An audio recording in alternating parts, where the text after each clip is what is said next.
Assalamualaikum warahmatullahi wabarakatuh. Waalaikumsalam warahmatullahi wabarakatuh. Salam Om Swastiastu, Namo Buddhaya, salam sejahtera bagi kita semua. Untuk hadirin kepada yang terhormat Bapak Ridho Muratin, Sarjana Pendidikan Islam, Magister Pendidikan Islam, selaku dosen pada mata kuliah dan juga teman-teman yang berbahagia.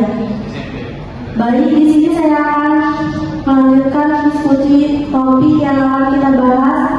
Diskusi kali ini sesuai dengan tugas yang diberikan oleh dosen kita, yaitu hakikat, martabat, dan tanggung jawab manusia.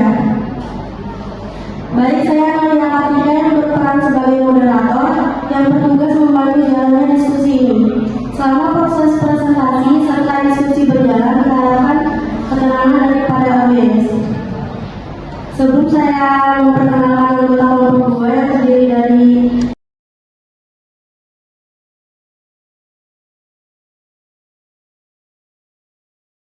puji syukur atas kehadirat Allah Subhanahu wa Ta'ala yang telah memberikan taufik serta hidayahnya sehingga penulis dapat menyelesaikan tugas makalah mata kuliah pendidikan agama yang berjudul Hakikat, Martabat, dan Tanggung Jawab Manusia.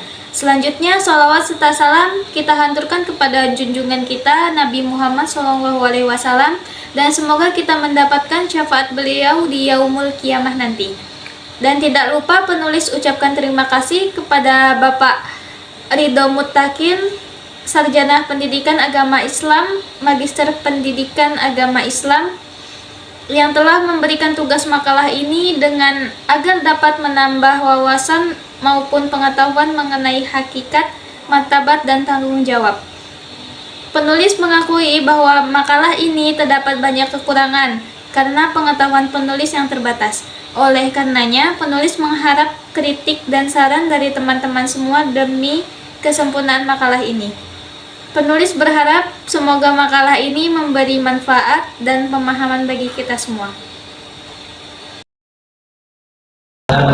Menurut Omar Muhammad Al-Kauni Al-Saibani, manusia adalah makhluk yang mulia.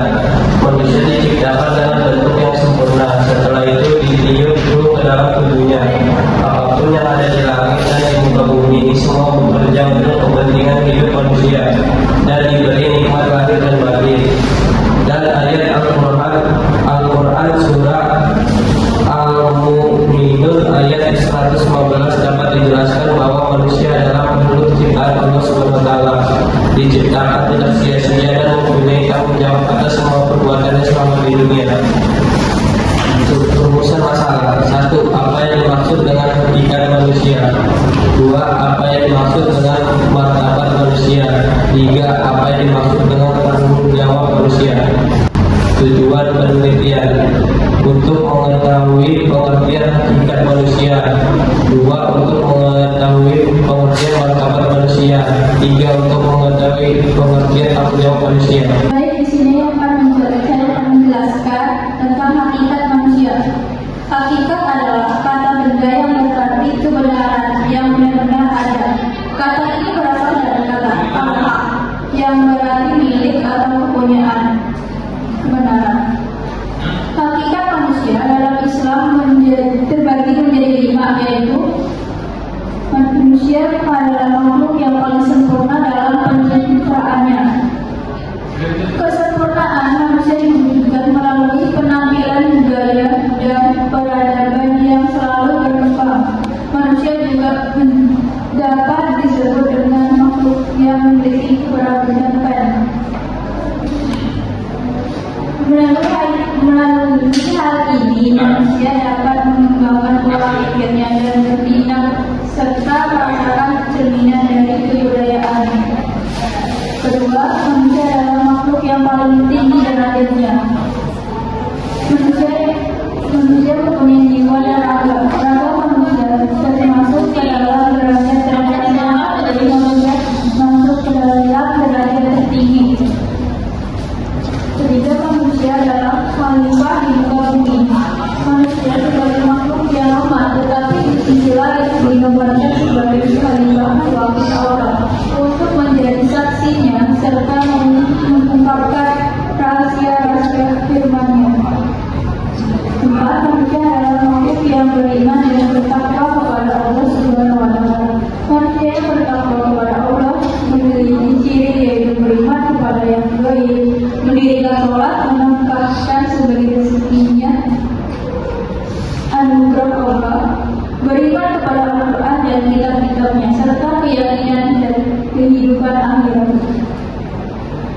5. Manusia dalam makhluk pemilik HAM. Manusia dalam menjalani kehidupannya telah dilengkapi dengan HAM. Aturan-aturan HAM antara lain kebebasan dalam menjalankan atau menentukan nasib dalam menjalani kehidupan. Martabat manusia. Menurut KBBI, martabat adalah harga diri atau tingkatan pangkat kemanusiaan dan kedudukan terhormat. Menurut agama Islam, martabat saling berkaitan dengan maqam, yaitu secara dasarnya merupakan tingkat martabat seseorang kepada sang paringnya.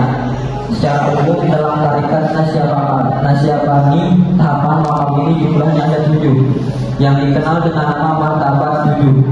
Seseorang hamba yang dibenarkan menggunakan tahapan maqam ini sebelum menyelesaikan hidayah zikir pada setiap maqam. Tingkat martabat seorang hamba di hadapan Allah Subhanahu wa taala harus melalui berbagai tahap, yaitu sebagai berikut: 1. Taubat. 2. Menjaga diri dari perbuatan yang makruh, syubhat, dan yang haram. 3. Merasa miskin dari segalanya. 4. Meninggalkan kesenangan dunia yang dapat menutup hati akan Tuhan. 5. Meningkatkan kesabaran terhadap takdir. 6. Meningkatkan ketakwaan dan tawakal. 7. Mengintrospeksi diri. 8. Merenungkan kebesaran Allah Subhanahu wa taala. 9. Meningkatkan kedekatan diri kepadanya dengan cara selalu mengingatnya. 10. Mempunyai rasa takut hanya kepada Allah Subhanahu wa taala. Tanggung jawab manusia. Tanggung jawab manusia adalah kesadaran manusia atas perbuatan yang disengaja maupun tidak sengaja. Seseorang mau bertanggung jawab karena adanya kesadaran atau pengertian atas segala perbuatan dan akibatnya. Tanggung jawab itu dapat dilihat dari dua sisi, yaitu dari sisi yang berbuat dan dari sisi yang memperhatikan pihak lain. Macam-macam tanggung jawab manusia yaitu sebagai berikut. 1.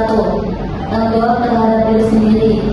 Tanggung jawab terhadap diri sendiri yaitu menentukan kesadaran setiap orang untuk memenuhi kewajibannya sendiri dalam mengembangkan kepribadiannya.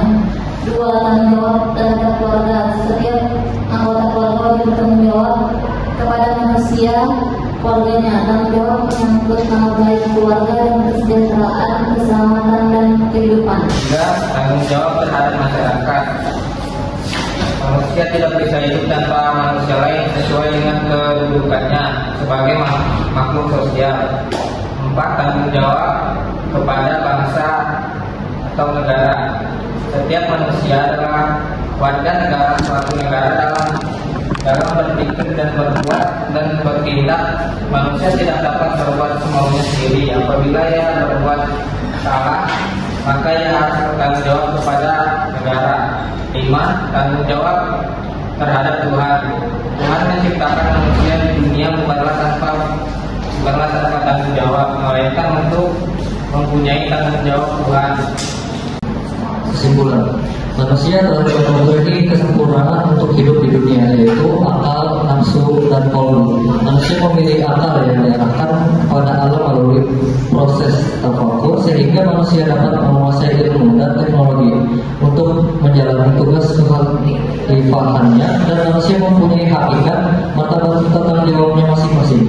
Manusia juga tidak sepenuhnya sempurna dalam menjalani kehidupan, pasti membutuhkan bantuan dari orang lain.